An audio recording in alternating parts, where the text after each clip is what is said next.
예, 하나님 말씀. 예, 오늘 신명기 16장. 예, 21절부터인데, 우리 20절부터 22절까지 다 같이 합독해 보겠습니다. 너는 마땅히 공의만을 따르라. 그리하면 내가 살겠고 내 하나님 여호와께서 내게 주시는 땅을 차지하리라. 내 하나님 여호와를 위하여 쌓은 제단 곁에 어떤 나무로든지 아세라 상을 세우지 말며 자기를 위하여 주상을 세우지 말라. 내 하나님 여호와께서 미워하시느니라. 아멘. 예, 16장 18절부터가 재판장 성별 규례가 되겠습니다. 재판장을 두어서 하나님의 공의를 세우라고 말씀을 하셨습니다. 자, 공의로 재판을 하려면 불의한 것이 무엇인지를 알아야 거기에 대해서 하나님의 공의를 세우게 되겠죠. 오늘 20절부터 읽은 이유는 공의로 재판하라는 것을 먼저 기억을 시키려고요. 너는 마땅히 공의만을 따르라. 그리하면 내가 살겠고 내 하나님 여호와께서 내게 주시는 땅을 차지하리라. 하나님의 공의가 세워지면 그러면은 이스라엘 백성들이 그 땅에서 영원히 살 수 있다. 그러나 만약에 하나님의 공의가 무너지고 하나님의 공의가 드러나지 않는다면 하나님은 다른 방식으로 당신의 공의를 드러내실 겁니다. 그 다른 방식이라는 게 뭐냐면 공의라고 하는 것은 죄에 대해서 하나님이 그 책임을 물으시는 거거든요. 그리고 당신이 의로우심을 드러내시는 일인데, 그러면은 이스라엘 백성들이 예를 들어서 하나님의 공의를 안 세우면 결국은 불의하게 된다는 얘기고, 불의하면은 하나님의 공의가 이스라엘 백성들에게 임할 수밖에 없어요. 그러면은 하나님의 백성들이 그 심판을 받게 돼요. 그러면 그 땅에서 내가 쫓겨져야 돼요. 쫓겨져야 될 거니까, 그렇게 되면은 그 땅을 차지하는 게 아니라 그 땅을 잃어버리는 거죠. 그런데 너희가 하나님의 공의를 세우게 되면 굳이 하나님이 저들에게 그 그런 모습을 보여줄 이유가 없잖아요. 그래서 내쫓지 않겠다. 그래서 보호하시겠다. 좌우간 당신의 백성들이 하나님이 하시는 것을 기억하기를 하나님은 원하셔요. 그런데 그걸 잊어버리면, 그러면 하나님은 그걸 가르쳐 주시는 어떤 방식을 하나님이 역사를 하셔요. 그게 때로는 심판의 모습으로 나올 수도 있어요. 그게 하나님의 역사가 개개인에게 만약에 임한다면 그건 엄청난 재앙이 되는 거예요. 자, 그러면은 하나님의 공의를 드러내야 되는데, 하나님의 공의를 드러내려면 어쨌든 죄악된 요소는 제거가 돼야 맞거든요. 예. 안 그러면은 하나님의 공의가 그쪽으로 바로 보여지니까, 그럼 망하니까, 그러기 전에 그 죄악된 요소를 제거하라는 거예요. 제거하는데 그 제약된 요소 가운데 이 내용을 얘기하네요. 내 하나님 여호와를 위하여 쌓은 제단 곁에 어떤 나무로든지 아세라상을 세우지 말라. 이 아세라상은 주로 나무로 세웁니다. 나무를 깎아서 세워요. 이 아세라상은 여신이에요. 여신이고, 그 다음에는 또 주상 얘기하는데, 주상은 보통 바알신을 만들 때는 주상을 세웁니다. 그거는 뭐 돌이나 이런 걸로 깎아서 만들어요. 그러니까 아세라상은 주로 나무로 깎으니까 그 아세라상과 결국은 바알상을 하지 말라고 그랬는데, 이 아세라상과 바알상을 왜 하느냐로 본다면 그게 하나님을 위한 게 아니고 자기를 위하여서다, 이렇게 얘기를 합니다. 사실 모든 우상은 다 자기를 위한 것들이죠. 하나님을 위해서라면 사실은 아무것도 세우지 말아야죠. 하나님은 어떤 형상도 세우지 말라고 하셨어요. 예. 사실은 뭐 이 세상에 있는 모든 것 속에 하나님의 역사가 안 들어가 있는 게 없습니다. 하나님 자기를 계시하지 않은 것들이 없어요.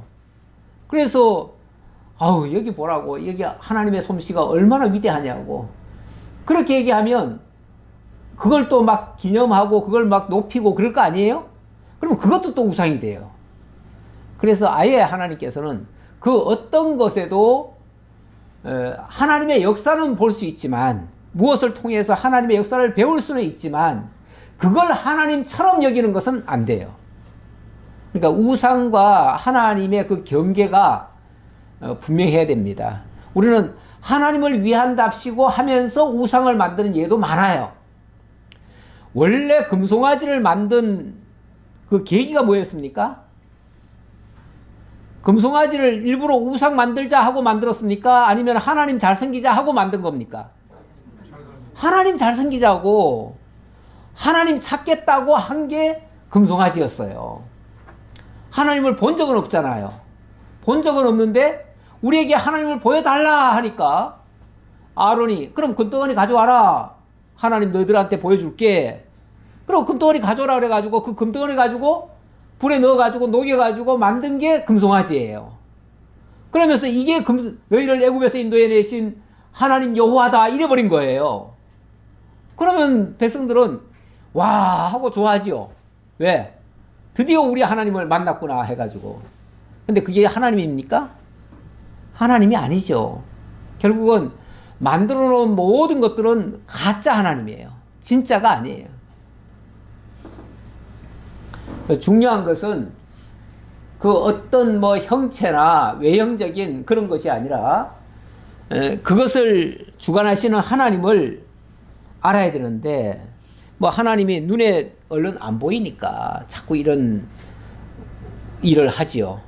근데 그렇게 만드는 이유는 그것들이 자기에게 복을 가져다 주는 그런 신이라고 생각을 해서 그런 겁니다. 사실 이 당시는요, 여기 아세라상이나 주상, 참 이스라엘 백성들 보면은 그렇게 하나님이 싫어한다는데 또 얼마 안 가면 또 바알 신을 섬기고 또 아세라 신을 섬기고 그럽니다. 그렇죠? 아니 하나님이 그렇게 싫어하는 걸 왜 섬길까 싶은데, 그 당시 사람들 입장에서는요, 하나님이 안 보이니까 보이는 하나님을 자꾸 찾는 거예요. 사실 지금은 안 그럴까요? 지금도 자꾸 보이는 하나님을 찾습니다. 뭔가 하나님이 눈앞에서 뭔가를 보여주면 그걸 하나님이라고 생각하고 그걸 믿습니다. 그게 사람을 통해서 나오든지 어떤 물질을 통해서 나오든지 무슨 일을 했는데 그 일을 통해서 뭐 하나님의 역사가 있었다 그러면은 그게 또 우상이 되는 거예요. 좌우간 자기를 위해서 만드는 모든 것들은 다 우상이 되어진다 그 말입니다. 예. 그래서 여호와를 위하여 쌓은 제단 곁에, 여호와를 위하여 쌓은 제단 곁에, 일단은 하나님을 위한답시고 제단을 만든 거죠. 만들어 놓고 그 옆에다가 또 보이는 하나님 만든답시고 아세라상도 깎아 세우고 또 바알 주상도 또 다듬어다가 세우고 이렇게 하더라 그 말이죠. 그런데 이렇게 하는 것을 내 하나님이 여호와께서 미워하시느니라. 이거는 공의를 드러내는 게 아니라 죄악을 드러내는 거예요. 예, 그런 것을 제대로 판단해라 그 얘기죠. 예, 뭐 이 말씀은 어떤 것도 우리가 하나님 외에 다른 것을 더 쫓거나 그렇게 하는 것은 다 우상이다라는 얘기입니다. 한번 읽고 넘어가죠. 골로새서 3장 5절에 보니까 그러므로 땅에 있는 지체를 죽이라. 곧 음란과 부정과 사욕과 악한 정욕과 탐심이니 탐심은 우상 숭배니라. 그러니까 우리가 인간이 추구하는 모든 것들, 지금 여기서 열거하는 것들은 다 인간들이 추구하는 것들이잖아요. 이런 것들이 사실 들어가 보면은 다 우상과 똑같은 거다. 그 중에 대표적인 것이 탐심이라고 지금 얘기를 했는데 쭉 열거하면서 마지막에 탐심이니 해놓고 탐심은 곧 우상숭배다 이렇게 얘기를 했는데, 탐심이라는 게 결국 인간의 욕망들 아닙니까? 인간들이 바라고 추구하는 것들, 한마디로 인간이 좋아하는 것들, 그런 것들이 우상숭배래요. 이것들로 말미암아 하나님의 진노가 임하느니라. 엊그제 보니까 한 연예인이 결혼을 발표했어요. 근데 결혼을 발표했는데 그 연예인 소속 회사가 주가가 3%나 떨어져 버렸어요. 그리고 뭐 아이들이 난리가 났어요. 아니, 결혼하면 축하해줘야 되는 거 아닌가요? 자기들의 우상이 날아갔다 이거죠. 그러면서 그 아이돌은 우리의 우상이다.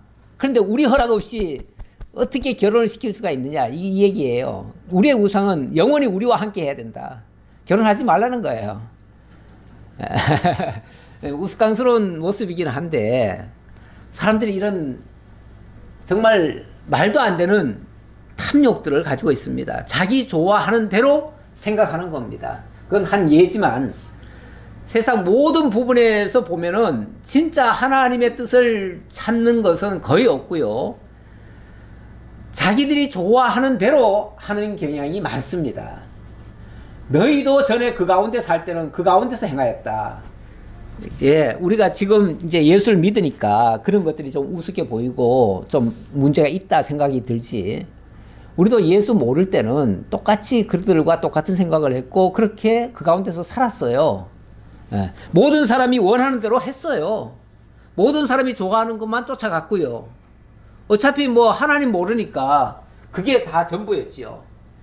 우리도 그 가운데 살 때는 그렇게 행했으나 이제는 너희가 이 모든 것을 벗어버리라. 곧 분한과 노여움과 악의와 비방과 너희 입에 부끄러운 말이라. 예. 왜 그러냐면 우리는 이제 새 사람을 입었다. 자기를 창조하신 이의 형상을 따라 지식에까지 새롭게 하심을 입은 자다. 우리는 근본이 바뀌었다 그 말이죠. 우리 속사람이 지식에까지 새롭게 됐다. 이 말은 우리 과거에 알고 있던 신개념, 과거에 하나님 알지 못했을 때의 신개념은요, 그냥 자기가 좋아하는 게 그냥 신이었어요. 자기가 좋아하는 거를 목표로 삼고 그냥 달려갔어요. 그리고 그걸 잘 되게 해준다 그러면 뭐든지 다 따라갔었어요. 그런데 이제는 우리가 분명한 참 하나님을 찾은 거예요. 참 하나님을 만난 거예요.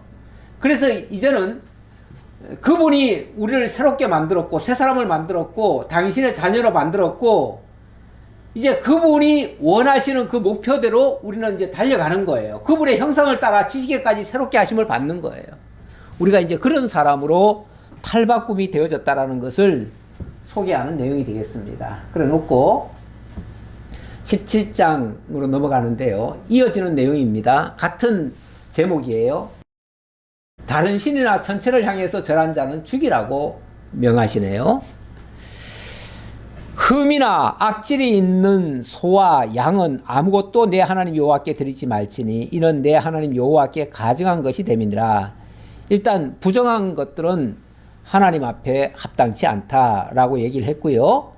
자, 그래 놓고 내 하나님 여호와께서 내게 주시는 어느 성중에서든지 너희 가운데 어떤 남자나 여자가 내 하나님 여호와의 목전에 악을 행하여 그 언약을 어기고 가서 다른 신들을 섬겨 그것에게 절하며 내가 명령하지 아니한 이를 성신에게 절한다 하자. 자, 일단은 그 재물에 합당치 않은 것을 소개한 다음에 너희를 미혹하는 자가 있다면 그들을 제거해라. 그 말이죠. 미혹하는 자가 있다면 제거해라. 그런데 이렇게 미혹하는 자들은 목적이 뭐죠? 왜 미혹하죠? 여기는 이렇게 얘기를 합니다. 그 언약을 어기고 이렇게 얘기를 합니다. 그 언약을 어기고 미혹이라고 하는 것은 결국은 하나님을 떠나게 만드는 일들이에요. 원래 대적이다. 또 마귀 짓이다 이런 표현들이 다 하나님을 기준으로 했을 때 얘기입니다. 그래서 하나님을 떠나게 하는 것들이 대적이고요, 마귀 짓이고요, 그리고 회방하는 자고요. 그게 바로 하나님의 언약을 어기는 일입니다. 거기에는 예외가 없습니다. 남자든 여자든 누구든지 하나님의 언약을 어기게 한다면 그는 하나님께서 제거해야 될 대상이다 그 말이죠. 어떤 경우에도 하나님과 이간질시키는 일, 하나님을 대적하게 하는 일, 하나님을 떠나게 하는 일, 이것이 가장 큰 악입니다. 네, 아까는 자기를 위하여 하는 일이 악한 일이다라고 얘기를 했고, 이번에는 하나님을 떠나게 미혹하는 일이 또 악한 일이다 이렇게 얘기를 한 겁니다. 그 대상이 다른 신 또는 일월성신, 사실은 뭐 하나님 빼고 모든 것이 그것을 추종한다면 그게 다 신들이 되는 거예요. 일월성신, 저 하늘의 달과 해와 별들과 이런 것들도 얼른 보면 그게 정말 위대해 보이잖아요. 대단해 보이잖아요. 그러니까 사람들이 그 앞에 머리를 조아리고 무릎을 꿇고 이렇게 하지요. 뭐 별들에게 빌고 태양에게 빌고 달에게 빌고, 사실 지금도 그렇게 하시는 분들이 있습니다. 저 하늘에 있는 것이 우리들의 운명을 바꿔준다고 생각을 해가지고 그것들에게 비는 거죠. 이렇게 하는 것은 결국은 하나님을 떠나게 만드는 일이다 라는 얘기고요. 이스라엘 백성에게 있어서는 하나님을 떠나게 하는 일이 가장 큰 죄악입니다. 그래서 그것들은 엄격히 분별을 해가지고 그런 자가 있다면 이스라엘 백성 가운데서는 분리를 시켜야 돼요. 분리시키는 방법이 그들을 죽이라는 거예요. 그것이 내게 알려짐으로 내가 듣거든 자세히 조사해 볼지니 만일 그 일과 말이 확실하여 이스라엘 중에 이런 가증한 일을 행함이 있으면, 물론 그런 얘기를 들었을 때 누구 말만 듣고 바로 그렇게 하면 안 되죠. 그러면은 또 사람을 제거하기 위해서 일부러 자기 미운 사람을 죄를 뒤집어 씌워가지고 그렇게 할 수도 있잖아요. 그러니까 그렇게 하기 전에 진짜 그렇게 했는지를 제대로 한번 조사를 확실하게 하고, 그래서 확실히 그렇다면 그것은 제거를 해야 된다. 그래서 너는 그 악을 행한 남자나 여자를 내 성문으로 끌어내고 그 남자나 여자를 돌로 쳐 죽이되 죽일 자를 2사람이나 3사람의 증언으로 죽일 것이요. 근데 죽이긴 죽이는데 사람을 죽인다는 게 이게 쉬운 일이 아니잖아요.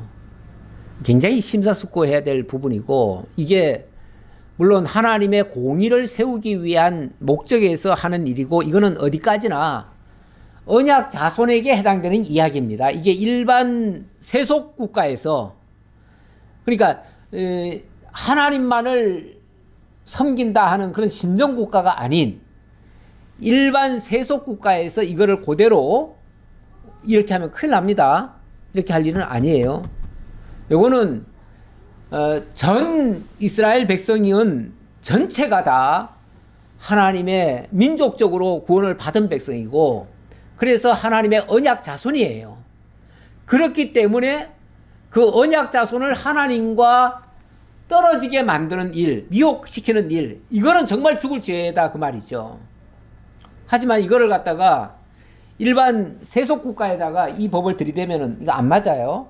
그러니까 오늘 우리에게 이렇게 하라는 말씀으로 이해하시면 안 된다. 자, 그 얘기를 먼저 전제해 놓고, 그럼에도 불구하고 이런 죄를 저지르는 자를 제거는 해야 되는데, 제거하는 방법이 일단은 죽이는 거 아니겠어요? 이 상황에서는 죽이는 건데, 죽일 때 굉장히 신중을 해야 됩니다. 그래서 반드시 2사람이나 3사람의 증언으로 죽일 것이고, 1사람의 증언으로는 죽이지 말라. 어떤 사람이, 1사람이 만약에 그렇게 얘기한다면 그거는 개인 감정에 의해서 그를 제거할 목적으로 그렇게 말할 수도 있어요. 그러니까 그렇게 한 사람의 증언 듣고 함부로 판단해서는 안 된다 그 얘기고, 예수님도 그런 비유를 비슷하게 얘기한 적이 있어요. 무슨 고발이 되었을 때 한 사람의 증언은 받지 말고 두세 사람의 증언으로 그것을 확인해라, 뭐 이런 말씀을 하신 적이 있어요. 예. 그리고 모든 사람 앞에서 그러니까 이게 그런 고발이 들어왔다고 해서 바로 잡아다가 바로 죽이는 게 아니에요. 죽이는 게 아니고 몇 차례 그 단계를 거쳐야 됩니다. 두세 사람의 증인이 있어야 되고요. 또 본인이 시인을 해야 되고요. 그 다음에 거기에 대한 보조적인 증참이 있어야 돼요. 여러 가지가 있어야 돼요. 그만큼 신중하라는 얘기고요. 이런 자를 죽이기 위하여는 증인이 먼저 그에게 손을 댄 후에 뭇백성이 손을 댈지니라. 너는 이와 같이 하여 너희 중에서 악을 제할지니라. 자, 목적이 악을 제하고 하나님의 공의를 드러내기 위해서거든요. 그걸 위해서인데, 일단 사람을 죽이는 건 너무나 심각한 일이기 때문에 증인이 있더라도 그 증인이 자기가 직접 앞에서 먼저 손을 대래요. 그러니까 먼저 손을 대기 싫은 사람은 그렇게 하면 안 되죠. 함부로. 함부로 하면 안 되죠. 그러니까 굉장히 그만큼 신중해야 된다는 얘기고, 정말 확실한 증인들이 있을 때만 가능하다 이 얘기고, 이렇게 해서 먼저 증인의 손을 대고 그 다음에 하라 그렇게 얘기를 했습니다. 가끔 보면 이 공의가 저 밑에서 무너지는 게 아니고 높은 데 있는 자들이 공의를 무너뜨리는 경우가 많아요. 사실 뭐 어린 백성들의 잘못은요, 교육으로도 웬만하면 가능합니다. 그 잘못한 거 잘못할 수 있잖아요. 예를 들어서 몰라서. 그럼 뭐 하면 됩니까? 그럼 가르치면 되죠. 가르치면은 아마 고칠 확률도 있을 겁니다. 그리고 어린 자들이 얘기하는 거는요, 크게 영향력이 없어요. 그래서 크게 미혹도 안 돼요. 근데 진짜 이렇게 미혹자라고 하는 것은요, 어떤 면에서는 지도급에 있는 사람이 그럴 가능성이 많아요. 지도급에 있는 사람이 만약에 잘못된 주장을 하고 백성들을 그쪽으로 가도록 유도를 한다면 그들이야말로 진짜 엄청난 영향력을 끼치는 거예요. 전체 백성들을 다 무너지게 만들 수도 있어요. 그래서 어떤 면에서는 아까 그렇게 뭐 이런 자들은 돌로 쳐 죽이라고 했지만은 그냥 아무것도 몰라가지고 진짜 어리석은 백성들이 하는 일을 가지고 그럴 적마다 그냥 다 잡아다가 다 죽여버려라 이 소리가 아니에요. 어떤 면에서 지도급에 있는 사람이 만약에 잘못된 길로 인도하면 그의 영향력은 전체에게 다 미쳐요. 그래서 그런 자들은 반드시 죽여라 이렇게 얘기한 거나 똑같아요. 여기 미가서의 3장 9절 이하에도 보면 진짜 이스라엘을 무너뜨린 자들이 누구냐? 결국 지도자들이에요. 지도자들. 잘못된 지도자들. 야곱 족속의 우두머리들과 이스라엘 족속의 통치자들. 자, 여기도 보니까 우두머리, 통치자들 이렇게 얘기하잖아요. 이들의 영향력이 커요. 곧 정의를 미워하고 정직한 것을 굳게 하는 자들아. 그들이 정의를 미워한대요. 그들이 진리를 안 쫓는데요. 그리고 정직한 것을 자꾸 굳게 만든대요. 그러면서 이 말을 들을지어다 하면서 시온을 피로 예루살렘을 죄악으로 건축하는도다. 너희들이 결국은 다스리고 통치하는 것은 이 백성들을 전부 다 죄악으로 그냥 죄악의 도성을 쌓는 거다 그 말이에요. 너희들이 이 이스라엘이라고 하는 나라 전체를 죄악으로 만드는 거다. 그들의 우두머리들은 뇌물을 위하여 재판하며, 우두머리 자리에 있으니까 당연히 재판을 할 거 아니겠어요? 근데 재판을 하는데 무슨 재판을 해요? 뇌물을 위해서 재판을 한대요. 다시 말하면 어떤 사사로운 이득을 위해서 재판을 하는 자들이 많다. 잠언의 성가에 보면 정말 공의를 세워야 될 재판관들이 오히려 뇌물을 위하여 불의를 쫓는 그런 일도 또 많다 했는데 여기도 보니까 그렇게 돼 있네요. 그리고 그들의 제사장은 싹을 위하여 교훈하며, 제사장도 어찌 보면 좀 아주 타락한 제사장 얘기들인데, 이 백성들이 죄를 지으면 지을수록 자기네 돈벌이가 더 좋아요. 좀 막말로 좀 안 좋게 표현하면. 왜 그러냐면 죄를 많이 지으면 뭐 하겠어요? 보속하려고 재물을 많이 가져와요. 그러니까 만약에 죄를 하나도 안 지으면 재물도 하나도 안 가져올 거 아니에요. 그러니까 일부러 죄 짓도록 내버려 둔다는 거예요. 죄를 많이 지어야 재물을 많이 가져올 것이고, 재물을 많이 가져와야 제사장은 그게 이득이 되는 거예요, 자기네들한테. 그러니까 적당하게 눈 감아주고 죄 짓도록 만든 다음에 죄 지은 자들을 향해서 재물로 보속해라 하고 또 명령하는 거죠. 그래서 재물을 자꾸 가져오도록 만든다는 거죠. 은근슬쩍 자기네들의 이득을 위해서 그렇게 그냥 유도한다는 거예요. 뿐만 아니라 그들의 선지자는 돈을 위하여 점을 치면서도, 선지자는 더 노골적으로, 선지자라는 말은 늘 미래를 예언해 주는 사람 아닙니까? 예언해 주는데 쉽게 말하면 돈 받고 점을 막 쳐주더라는 거죠. 기독교 무당도 많습니다. 기독교 무당도 많아요. 가끔 보면 예언의 집 해가지고 거기서 기도해 주면서 정말 복채 내놓으라고 하는 경우도 있어요. 말로는 복채라고 말하지 않지요. 하나님 앞에 헌금이라고 말을 하는데 엄밀하게 말하면 복채예요. 경우에 따라서는 금액을 아예 정해요. 얼마 내놓으라고. 그리고 많이 내놓을수록 효험이 좋다고 이렇게 얘기를 해요. 그러니까 이건 완전히 돈을 위하여 점을 치는 거예요. 여기 지금 열거하는 자들이 다 지도급에 있는 자들이에요. 백성을 올바로 하나님의 의를 가르쳐 줘야 될 자들이 앞장서서 불의로 이끄는 거예요. 그러면서 하는 말이, 여호와를 의뢰하여 이르기를 여호와께서 우리 중에 계시지 아니하냐, 재앙이 우리에게 임하지 아니하리라 하는도다. 아, 괜찮아 그랬다는 얘기예요. 괜찮아. 이렇게 하면서도 괜찮아, 우리 하나님은 은혜의 하나님이시니까, 사랑의 하나님이시니까 다 용서해 주셔요. 좋은 말만 한다는 거예요, 맨날.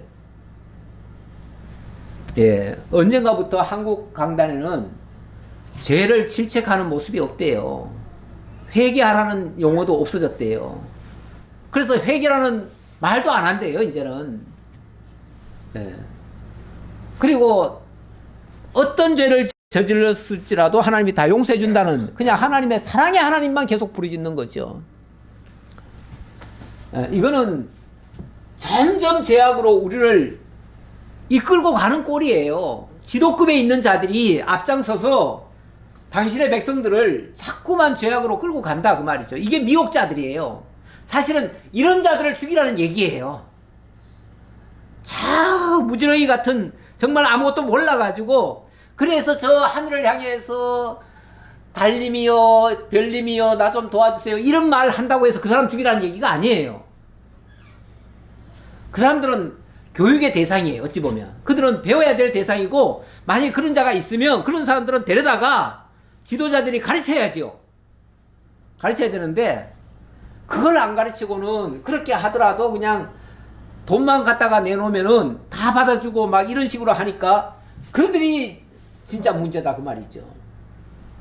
이러므로 너희로 말미암아 시온은 가라앉은 밭이 되고 예루살렘은 무더기가 되고 성전에 사는 수풀의 높은 곳이 되리라. 우리 하나님이 결국은 지도급에 있는 자들이 하나님의 공의를 드러내야 되는데, 그렇게 안 하면 내가 하겠다 그 소리잖아요. 하나님이 하시겠다. 하나님이 그래서 성전 헐어버리고 이 백성들 내쫓아버리고, 그리고 그 땅을 완전히 갈아엎어가지고 하나님이 당신의 공의를 드러내시겠다, 그 얘기예요. 결국은 이 말씀도 어찌 보면 그러기 전에 너희들이 먼저 그 죄악의 요소를 제거해라. 이런 얘기죠. 근데 여기 지금 이 말씀을 언급한 그 대상도 누구냐면은 바로 재판장이에요. 재판장. 재판장은 모든 것의 그 판결자 아닙니까? 판결자. 판결자가 이렇게 바른 어떤 기준을 가지고 판결을 해야 백성들이 다른 데로 안 떨어져 나가지요. 안 망하지요.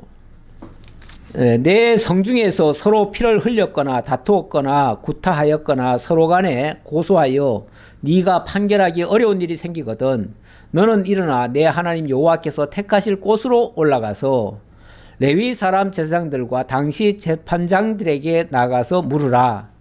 그리하면 그들이 어떻게 판결할지를 내게 가르치리니. 근데 이제 재판장이라고 해서 모든 일을 다 완벽하게 할 수는 없잖아요. 그러니까 재판장이라도 만약에 어려운 문제에 봉착했을 때는 그때는 네가 함부로 판단하지 말고 하나님 앞에 나가라는 얘기예요. 하나님 앞에. 그래서 너는 일어나 내 하나님 여호와께서 택하실 곳으로 올라가서 거기가 성전 아닙니까? 그렇죠? 성전. 다시 말하면 하나님 앞으로 올라가라 그 얘기예요. 올라가서 그 당시에 최고 그 지도자에게 그걸 물어라 그 얘기죠. 특히 그 이제 재판장 또는 제사장 성전에 갔으니까 성전에서는 제사장이죠. 어쨌든 제사장인데 그 제사장은 만약에 그런 문제가 들어오면 그것도 자기가 또 판단해서 얘기하는 게 아니라 하나님께 묻고 하는 겁니다. 묻고 하는데 그 제사장에게는 원래 우림과 둠밈이라고 하는 게 있어요. 또 판결 흉패라는 게 있어요. 판결 흉패라는 것을 가슴에 넣어가지고 있는데 그게 하나님께서 어떤 감동을 주시나 봐요. 하나님 앞에 그 내용을 아뢰면은 하나님께서 감동을 주신대요. 그래서 옳고 그름을 분별해 주는 것이요. 우림과 둠밈이라고 하는 것이 뭐 어떻게 뭐 완전이라든가 뭐 그런 의미가 있을 거예요. 그러니까 하나님의 그 옳고 그름을 분별을 해주는 거예요. 그 분별을 해주면은 그 하나님의 쉽게 말하면 하나님 앞에 아뢰고 하나님께서 응답 주시는 대로 알려주는 거죠. 이런 자세는 매우 바람직한 거죠. 그게 바로 하나님의 뜻대로 판결하는 거예요. 그렇게 되면 레위 사람 제사장과 당시 재판장에 가서 물으라. 그리하면 그들이 어떻게 판결할지를 내게 가르치리니 여호와께서 택하신 곳에서 그들이 내게 보이는 판결의 뜻대로 네가 행하되 그들이 내게 가르치는 대로 상가 행할 것이니. 그러니까 네가 함부로 판단하지 말고 하나님께서 알려주신 대로 해라. 하나님의 말씀대로 해라 그 말이죠. 하나님 말씀대로 하는 게 좌로나 우로나 치우치지 않는 겁니다. 그런데 하나님 말씀대로 안 하면 결국 내 생각대로 하는 것이고 내 생각이라고 하는 것은 좌로나 우로나 치우치는 겁니다. 그렇죠? 예. 어떤 면에서는 봐줄 수도 있고 어떤 면에서는 지나치게 또 할 수도 있고 하나님을 위한답시고 그렇게 할 수도 있는데 그거는 어쨌든 그거는 좌로나 우로나 치우치는 건데 그렇게 치우치지 않으려면 하나님의 말씀대로 또는 율법대로 해야 된다 그 뜻이에요. 사람이 만일 무법하게 행하고 내 하나님 여호와 앞에 서서 섬기는 제사장이나 재판장에게 듣지 아니하거든 그 사람을 죽여 이스라엘 중에서 악을 제하여 버리라. 자, 여기도 사람을 지금 죽이라고까지 하시는데 죽일 때 그냥 네가 판단해가지고 죽여버려라 이 소리가 아니잖아요. 하나님께 여쭤보고 하나님이 알려주시는 그 방식대로 그들에게 알려줬는데 그들이 만약에 그 말을 듣지 아니하거든 이렇게 얘기를 해요. 그러니까 얼마나 심사숙고를 하는 겁니까? 사람 막 죽이라는 얘기가 아니에요. 언뜻 들으면은 막 재판장인 절대적인 권한이 있어가지고 모든 것을 자기 마음대로 한다 이렇게 생각하지만 자기 마음대로가 아니에요. 하나님께 아뢰고 제사장을 통해서 하나님의 뜻을 우림과 둠밈을 통해서 또는 판결 흉패를 통해서 들려주신 대로 하라는 얘기예요. 그러니까 하나님의 뜻을 따라 하라는 얘기예요. 철저하게. 근데 그것도 판결 형패대로 판결을 하는데 그들이 듣지 아니하거든 이렇게 얘기하잖아요. 그러면 또 기회를 준다는 얘기잖아요. 그렇죠? 자, 하나님의 뜻이 이건데 너희들 지금 쉽게 말하면 이렇게 하나님의 뜻을 어겼다. 그러면 너희들 지금이라도 이걸 고쳐라. 그런데 아니요, 우리는 이게 옳습니다 하고서 주장을 한다면 그때는 죽여라 그 얘기죠. 그러니까 얼마나 심사숙고하라는 얘기겠어요. 그러니까 함부로 막 죽이라는 얘기가 아니에요. 사람의 기준대로 하라는 얘기가 아니에요. 철저하게 하나님의 기준대로 하라는 거예요. 그리하면 온 백성이 듣고 두려워하여 다시는 무법하게 행하지 아니하리라. 다시는 무법하게. 무법이라고 하는 것도 하나님의 법을 어긴 거 아닙니까? 어긴 거. 예. 그걸 통해서 온 백성들이 경계심을 갖게 된다. 경각심을 갖게 된다. 경계심이 아니라 경각심을 갖게 된다. 결국 하나님의 공의가 무엇인가를 제대로 알려주려는 그런 뜻이다. 그렇게 보시고요. 요거는 역대기하의 말씀인데, 이거는 아마 여호사밧일 때 얘기일 거예요. 여호사밧이 그 재판관들에게 하는 말인데, 기준을 분명히 세우고 이렇게 바르게 해라. 그때가 굉장히 참 공의로운 그런 시대였습니다. 그때에 재판관들이 어떻게 했는가를 한번 보고, 한 사례를 보고 넘어갑시다. 19장 6절입니다. 재판관들에게 이르되 너희가 재판하는 것이 사람을 위하여 할 것인지 여호와를 위하여 할 것인지를 잘 살피라. 일단은 그 기준이 하나님 기준이냐 사람 기준이냐 이걸 가지고 이제 먼저 판단을 하고, 그렇게 했을 때 너희가 재판할 때 여호와께서 너희와 함께 하심이니라. 너희가 하나님을 위하여 할 때 하나님이 너희와 함께 하신다 그 얘기죠. 그런즉 너희는 여호와를 두려워하는 마음으로 삼가 행하라. 자, 무슨 일을 하든지 간에 지금 하나님 앞에서 일을 하고 있다라는 생각으로 하라는 얘기죠. 우리의 하나님 여호와께서는 불의함도 없으시고 치우침도 없으시고 뇌물을 받는 일도 없으시니라. 사람은요 뭔가에 자관 이렇게 휩쓸려요. 사람의 눈치도 보고요. 원래는 그 법이라고 하는 게 우리나라 그 법원 앞인가 검찰청 앞인가 아마 대법원 앞인 것 같은데, 거기 보면 그 여신이 앞에 있습니다. 여신이 저울을 가지고 있어요. 근데 이 저울을 들고 있으면서 눈을 감고 있습니다. 눈을 감는 이유는 어떤 경우에도 사람의 얼굴을 보고 처리하지 않는다. 그러니까 사사롭게 사람 봐서 이 사람은 뭐 대단한 지위에 있는 사람이니까 내가 봐줘야지. 이 사람은 별 볼 일 없는 사람이니까 막 해도 되겠지. 이렇게 하면 안 된다는 거죠. 이렇게 하면 안 되고 그냥 그 앞에 있는 사람이 누구든 상관없이 똑같이 그 법의 잣대로 그들을 판단하라는 거예요. 그러니까 법이라고 하는 것은 자꾸 뭐 인정이 들어간다든지 사람의 눈치를 본다든지 뭐 세상 돌아가는 거 봐가면서 하고 막 이러면 안 돼요. 정치에 휘둘리면 안 돼요. 원래 법이라고 하는 것은. 근데 이 세상 법이라고 하는 건 자꾸만 그런 것을 먼저 보지요. 예. 그들에게 명령하여 이르되 너희는 진실과 성심을 다하여 여호와를 경외하라. 무엇보다도 판단을 하나 하는데 그것이 여호와를 경외함으로 하는 일이다. 하나님 앞에서 하는 일이다. 그 얘기죠. 자, 그 다음 14절부터입니다. 14절부터 여기는 이제 장면이 바뀝니다. 이번에는 왕성별 규례입니다.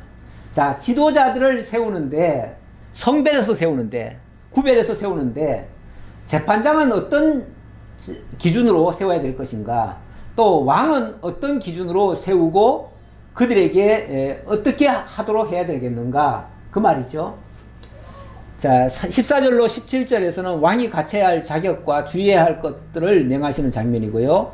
18절로 20절에서는 왕이 된 다음에는 반드시 율법을 곁에 두고 항상 읽는 자가 되어야 된다. 이렇게 얘기를 하고 있습니다. 자, 그 장면. 일단은 왕이 갖춰야 될 자격과 주의해야 할 점들을 소개를 합니다. 14절 보겠습니다. 네가 내 하나님 여호와께서 내게 주시는 땅에 이르러 그 땅을 차지하고 거주할 때에 만일 우리도 우리 주위의 모든 민족들 같이 우리 위에 왕을 세워야겠다는 생각이 나거든. 자, 이 신명기의 말씀은 아직 약속의 땅 가나안에 들어가기 전이죠. 전이니까 지금 뭐 왕을 세우는 생각은 사실은 할 때가 아닙니다. 아닌데 하나님 뭐라고 그러시냐면 너희들이 앞으로 약속의 땅에 들어가게 되면 어느 시점이 되면 우리도 왕이 있어야 되겠다라는 생각이 들 거라는 거예요. 그럴 때에 이런 기준을 알고 있어야 된다. 그 말이죠. 반드시 내 하나님 여호와께서 택하신 자를 내 위에 왕으로 세울 것이며 그때에 누구를 왕으로 세워야 되느냐. 자, 왕을 세워야 되겠다는 생각이 날 때가 있다는 거죠. 이게 이제 때가 되면 언젠가는 왕을 세운다는 거예요. 이 때가 되면이라는 것이 결국은 하나님의 언약을 이룰 때를 얘기하는 거예요.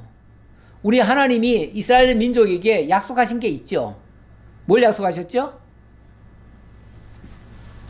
생육 번성하라, 땅을 정복하라, 그리고 다스리라 그랬었잖아요. 이게 나라를 세워주겠다는 약속 아니었어요? 자, 나라를 세우려면 반드시 백성이 일단 많아야 될 거 아니에요. 그리고 정한 땅이 있어야죠. 그리고 거기에 통치자가 세워져야지요. 자, 그런데 지금 이스라엘 민족이 지금은 생육 번성했습니다. 생육 번성했고 그 다음 단계 바로 하나님이 정한 땅으로 지금 가고 있는 중이에요. 신명기 말씀은 아직 그 땅까지 가지는 못했어요. 이제 가는 중이에요. 자, 그리고 나면 어느 순간 땅까지 확보하고 나면 분명히 우리도 다른 나라들처럼 나라를 세워야 된다. 그러려면 왕이 있어야 된다. 이런 생각이 날 거라는 거예요. 날 거라는 것이 하나님이 정한 거기 때문에 그런 생각이 들 수밖에 없어요. 언젠가는. 물론 그러기 전에 하나님이 이런 말씀도 하셨어요. 내가 너희를 제사장 나라가 되게 하겠다. 그런 말씀 하신 적이 있어요. 그 제사장 나라가 되게 한다는 말은 제사장은 하나님의 말씀을 받는 자고 그 하나님의 통치가 그 제사장을 통해서 백성들에게 온전히 임해서 하나님이 곧 왕노릇 해주시겠다. 왕이 되어주시겠다. 이 말씀이기도 하거든요. 그러니까 만약에 이들이 약속의 땅에 들어가서 하나님의 말씀을 잘 듣기만 하면 제사장을 통해서 그러면 굳이 따로 왕이 세워져야 할 이유는 없을지도 몰라요. 이거 가정이에요. 가정인데 그러나 그들이 그 보이지 않는 하나님을 왕으로 모시고 사는 것이 확신이 안 드는 거예요. 그러니까 우리도 저 이방 나라들처럼 왕이 있어야 되겠다. 왕이 있어야 되겠다. 계속 왕 타령하잖아요. 왕 타령을 해요. 그때 왕을 세우게 되는데 그때는 왕을 세워라. 세우는데 다만 아무나 막 세우면 안 되고 너희들이 원하는 대로 세우면 안 되고 그 말이에요. 너희들이 원하는 자를 세우면 안 되고 여호와께서 택하신 자를 왕으로 세워야 된다. 이 말을 하신 거예요. 자, 반드시 내 하나님 여호와께서 택하신 자를 내 위에 왕으로 세울 것이며 이게 첫 번째 조건이에요. 그 다음 내 위에 왕을 세우려면 내 형제 중에서 한 사람을 할 것이요. 하나님이 택한 자를 세워야 되고 그리고 내 형제 중에서 한 사람을 세워라. 이 말이에요. 이스라엘 민족 가운데서 세워라 그랬는데 사실 좀 더 구체적으로 말하면 유다의 자손 가운데서 세워라. 이 말도 나와요. 왜냐하면 일찍이 창세기 49장에 보면 유다의 홀에서 유다의 홀을 얘기했잖아요. 유다의 홀. 홀이라는 게 왕의 지팡이고 치리자의 지팡이가 유다에게서 나온다고 그랬잖아요. 그래서 유다가 또 찬송을 받게 된다고 그랬잖아요. 그랬으니까 이 유다 지파에서 왕이 나와야 된다. 그 얘기예요. 근데 이제 나중에 보면 실제로 이스라엘 백성들이 이제 어느 정도 백성들이 많아지고 땅도 확보하고 나니까 그때 요구한 게 뭐였습니까? 우리도 왕이 있어야 되겠다 하면서 자기들이 좋아할 만한 왕을 하나 뽑지요. 제비 뽑아 세워요. 제비 뽑아 세우는데 그 제비 뽑아 세운 자가 바로 누구죠? 사울 왕이에요. 이 사울은 유다 지파가 아니에요. 그러니까 엄밀하게 말하면 하나님이 정한 자도 아니고 하나님이 약속한 그 지파도 아니에요. 그런데 어쨌든 백성들은 가장 좋아할 만한 사람이었어요. 뭐 키도 보통 사람들보다 어깨 위는 더 크다 그랬어요. 우뚝 솟았고 잘생겼고 모든 면에서 싸움도 잘했어요. 그러니까 야, 저 사람을 왕으로 세우면 우리가 잘 되겠다 이렇게 생각했던 거예요. 그런데 하나님은 이런 자가 아니라는 거예요. 이런 자가 아니라 하나님이 세우는 자라야 된다. 그래서 하나님이 나중에 보면 내가 사울을 패하고 내 마음에 합한 자 이렇게 얘기를 하면서 다윗을 얘기하시죠. 그러니까 하나님의 마음에 합한 자는 다윗이었다 그 말이죠. 하나님이 정한 자, 합한 자 똑같은 얘기예요. 자, 그렇게 해서 형제 중에서 세우고 내 형제 아닌 타국인을 내 위에 세우지 말 것이며 그는 마병을 많이 두지 말 것이요. 그는 그랬는데 자, 이번에는 아까는 이제 백성들 입장이고요. 이번에는 그 왕으로 뽑힌 자의 입장에서 얘기를 해보는 거예요. 자, 이제 왕으로 뽑힌 자가 있거들랑 그는 또 주의할 것이 있어요. 그는 마병을 많이 두지 말 것이요. 마병을 많이 두지 말라. 원래 세상에서는요, 왕이 되면 제일 먼저 해야 될 일이 뭡니까? 나라를 튼튼하게 해야지요. 국방을 튼튼하게 해야지요. 경제를 또 부흥시켜야지요. 요즘도 나라의 지도자 뽑는 시기인데 누가 우리나라를 부강하게 하고 우리나라를 경제적으로 부강하게 할까 이런 사람 뽑으려고 하잖아요. 그렇죠? 세상에서는 누구든지 다 그렇잖아요. 그런데 하나님이 첫 번째 그들에게 어찌 보면 금기사항처럼 뭐라고 얘기하냐면 병마를 많이 두지 말래요. 아니 왕이 병마를 많이 둬야 맞을 것 같은데 병마를 많이 두지 말래요. 왜요?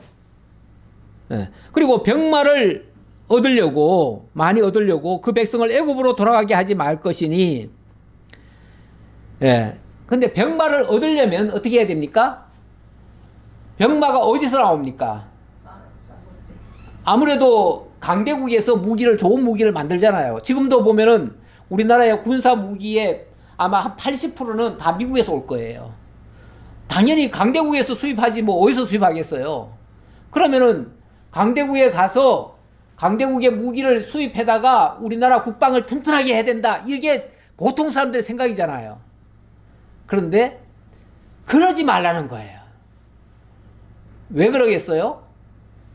지금 이스라엘은요, 철저하게 언약 백성들이고 하나님 나라의 백성들이에요. 하나님 나라를 세워야 할 그 백성들이에요.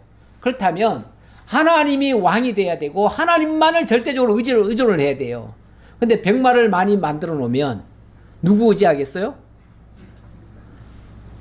그 사람을 의지하지요. 그리고 그 병마가 예를 들어서 애굽에서 나온다? 그러면 애굽을 의지하지 않겠어요? 지금 우리나라도 나라의 국방력을 대부분 미국한테 의존합니다. 그래서 우리 스스로가 그냥 미국의 핵우산 아래로 들어가겠다고 그래요. 그거는 철저하게 미국이 우리를 도와주세요 그 소리잖아요. 근데 이걸 만약에 신앙적으로 본다면 하나님이 제일 싫어하는 일을 우리가 지금 사실은 제일 쫓아서 하고 있어요. 그래서 미국이 아니면 우리나라는 뭐 진작 망했다고 생각하는 사람도 많아요. 그런데 미국이 우리를 도와줘서 지금까지 산다고 생각하면 그것도 정말 믿는 자의 모습은 아니에요. 물론 미국이 우리를 도와준 건 사실이에요. 그걸 부정할 수는 없어요. 그러나 그걸 믿고 우리가 살아서는 안 된다. 그 얘기죠. 그렇게 하시는 이유는 이는 여호와께서 너희에게 이르시를 너희가 이후에는 그 길로 다시 돌아가지 말 것이라 하였으며 그들이 어디서부터 나왔습니까? 애굽에서 나왔는데 애굽이 튼튼하고 애굽이 좋고 그러니까 그쪽에 자꾸 의존하다 보면 결국 애굽으로 돌아가려고 하지 않겠어요? 우리 하나님이 제일 싫어하는 게 그거다 그 말이죠.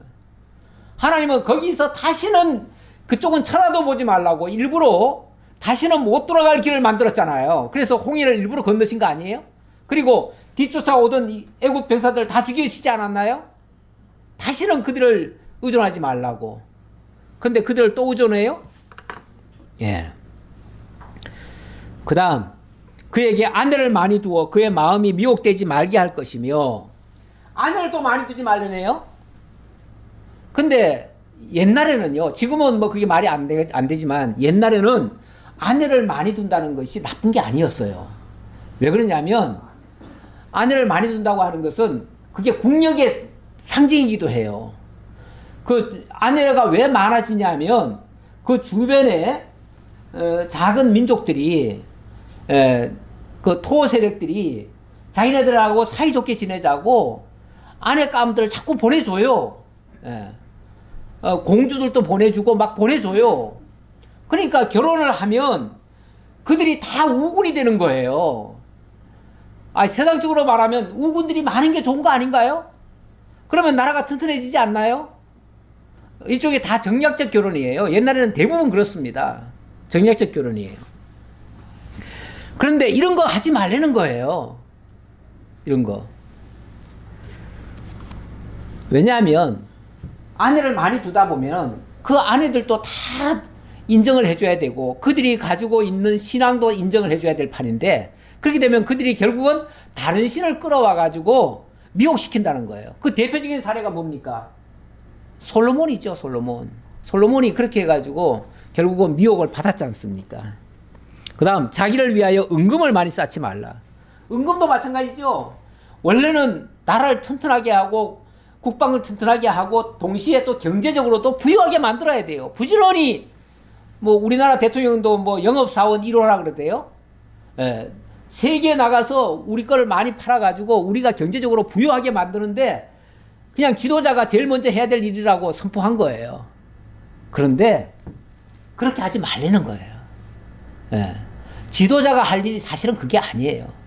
지도자들은 하나님의 공의를 세우는 게 지도자가 할 일 중에 하나예요. 그러면은 다 공의롭게, 만약에 불의함이 사라지면요, 세상은 자연스럽게 강건해지고요, 자연스럽게 부유해지고요, 세상은 자연스럽게 모든 사람들이 잘 살게 돼요. 그냥 지도자는요, 거기에 대한 질서만 잘 세워주면 돼요. 이제 왕위에 오른 다음에는 어떻게 해야 될 것인가? 이제 주의사항이죠. 주의사항인데, 꼭 지켜야 될 것. 왕위에 오르거든 이 율법서의 등사본을 레위 사람 제사장 앞에서 책에 기록하여 평생에 자기 곁에 두고 읽어 그의 하나님 여호와 경외하기를 배우며 이 율법의 모든 말과 이 규례를 지켜 행할 것이라. 제일 먼저 할 일, 하나님의 말씀을 등사해서, 오늘날로 말하면 요즘 성경 쓰기 하는 사람들 있죠. 가끔씩 성경 쓰기 하듯이 해가 써가지고 그것을 늘 곁에 놔두라는 거예요. 그래서 언제라도 그 말씀을 읽고 그 말씀에서 각성을 하고 하나님을 잊지 말고 하나님의 뜻을 늘 헤아리면서 살라, 그 말이죠. 왕이 제일 먼저 할 일, 지도자가 제일 먼저 할 일은 하나님의 뜻을 살피는 겁니다. 하나님 경외하는 마음으로. 그게 최고의, 어찌 보면 갖춰야 될 자격 중에 하나입니다. 그래야 하면 그의 마음이 그의 형제 위에 교만하지 아니하고 이 명령에서 떠나 자루나 우루나 치우치지 아니하리니. 형제 위에 교만하지 않는다. 그렇죠. 그 지도자도 어떤 면에서 그들 형제 가운데서 세운 거 아닙니까? 그러면은 군림하는 자 이전에 같은 형제들이에요. 그러면서 하나님 앞에서 지금 그 직임을 받아가지고 수행하는 자일 뿐인데, 그때에 교만하지 아니하고 정말 하나님의 그 역사를 깨닫고 하나님의 뜻을 깨닫고 거기에 순종하는 자세로 백성들에게 다스리는 거죠. 백성들을 다스리는 거죠. 그럴 때에 자루나 우루나 치우치지 아니할 수 있다. 이스라엘 중에서 그와 그의 자손이 왕위에 있는 날이 장구하리라. 그렇게 되면 우리 하나님께서요, 그 땅을 영원히 지속시켜 줄 것이다. 그런데 만약에 이 말을 반대로 하면, 만약에 그렇게 안 하면요. 그렇게 안 하면, 그러면 하나님이 장구하지 않게 하겠다 그 말이잖아요. 이 땅에서 너들 내쫓아버리겠다 그 얘기잖아요. 왜요? 하나님이 잊어버렸으니까. 잊어버리면 하나님이 내쫓아버리겠다. 예. 이건 이사야 31장 말씀인데요. 이 연관에 대해서 제가 하나 가져왔습니다. 아까 그 말씀과도 연관되고요. 도움을 구하러 애굽으로 내려가는 자들은 화 있을진저. 이건 사람 의지하고 마병 의지하고 뭐 이렇게 의지하면 안 된다 그 얘기고요. 이스라엘의 거룩하신 이를 앙모하지 아니하며 여호와를 구하지 아니하나니, 그렇게 하는 것은 하나님을 앙모하는 것이 아니다. 앙모한다는 말은 마치 새가 어미 새가 이렇게 입에다 뭐 넣어주는 거 그거 기다리듯이 하나님만 바라보고 하나님의 뜻만 찾아야 되는데 그렇지 않다 그 말이죠. 그렇게 하지 않으면은 우리 하나님도요 이렇게 얘기하네요. 여호와께서도 지혜로우신 즉 재앙을 내리실 것이라. 우리 하나님이 참 지혜로우시대요. 그래서 지혜로우신 방식이 뭐냐면 재앙 내리는 거래요. 재앙 내려야 정신을 번쩍 차리죠. 우리 하나님이 그렇게 하신대요. 그의 말씀들을 변하게 하지 아니하시고 일어나서 악행하는 자들의 집을 치시며 행악을 돕는 자들을 치시리니 애굽은 사람이요 신이 아니며 그들의 말씀들은 육체요 영이 아니라. 결국은 하나님 의지하지 않으면은 다 이렇게 망하게 될 것이다. 그래서 하나님이 내쫓아 버리는 거예요. 바벨론으로 내보내는 이유가 그래서 그런 거예요. 그래서 결국은 지도자가 제일 문제입니다. 오늘 말씀 가만히 보면요, 지도자들이 문제예요. 백성들 잘못하는 거 가지고 책망하고 난리칠 게 아니라 지도자들이 제자리를 못 찾으면 백성들을 하나님과 분리시켜요. 그러면은 결국은 하나님이 그들을 치시면은, 지도자를 치면은 백성들로 흩어지는 거예요. 목자를 치리니 양들이 흩어지리라 그런 말씀 있잖아요. 예. 이 지도자들을 하나님이 치시니까 결국은 그 땅에서 내어 쫓기고 백성들도 망하는 거예요. 제일 문제는 정말 지도자들이 깨어 있어야 된다. 항상 하나님의 말씀에 굳게 서 있어야 된다. 이런 말씀이 되겠습니다. 기도하겠습니다. 감사합니다. 하나님, 오늘도 신명기를 통해서 하나님의 살아계신 역사들을 살펴보았습니다. 올바른 지도자 상을 보여주시고 하나님이 세워주신 그 위치, 본분 잘 깨달아서 늘 하나님 말씀을 떠나지 아니하고 하나님을 경외하는 마음으로 백성을 지도할 수 있는 지도자들이 될 수 있도록 하시고, 오늘날 이 교회 지도자들도 늘 하나님과의 관계를 바르게 정립하고 하나님의 의를 드러내는 일에 저희들이 쓰임받는 도구가 될 수 있도록 함께 해 주옵소서. 베풀어 주시는 은혜 감사드렸고 예수님 이름으로 기도하옵나이다. 아멘.